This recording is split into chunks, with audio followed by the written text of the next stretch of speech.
Well, today marks 1 year since the U.S. withdrew from Afghanistan and the Taliban seized control of the country. Rapid takeover triggered a hasty escape of U.S. forces, and 13 service members were killed by a suicide bomber as people evacuated from the country. Now, the withdrawal of U.S. troops also sending Afghanistan's economy into a tailspin, fundamentally transforming that country. CBS's MTST reports from Kabul on how the country is moving forward under the Taliban rule 1 year later.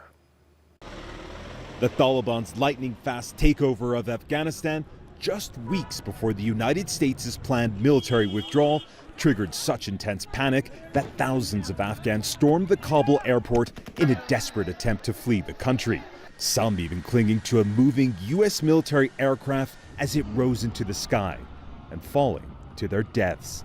It's an anguish Zakir Razai and his family live with to this day. His 17-year-old son Zabi was found among the dead, while his 19-year-old son Zaki, who had also clung to the aircraft, hasn't been seen or heard from since. The only memories I have are that my children's bodies were mangled and torn to pieces, he says. But for the Taliban, today is a day of joy, as hundreds filled the central Kabul square just yards from where the U.S. Embassy once stood, waving flags and chanting, "God is great," rejoicing that it's back in control of a country it once ruled from 1996 up until the 2001 Allied invasion that followed the 9/11 attacks. Make no mistake, this is a nation that remains internationally isolated, with not a single country recognizing the Taliban government.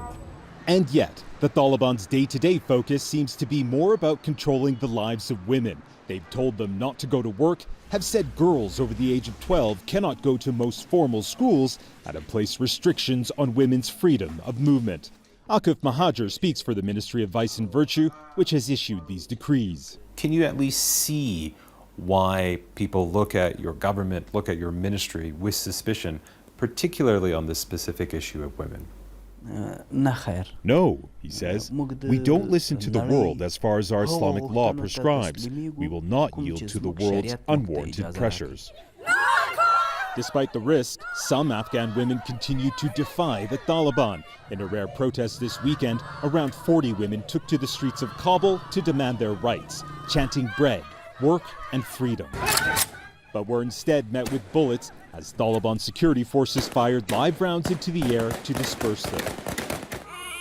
The nation also remains in the grips of what the UN considers the world's worst humanitarian crisis after the Biden administration froze billions in assets from the central bank and foreign donors pulled vast amounts of funding that once made up 3/4 of the nation's annual budget.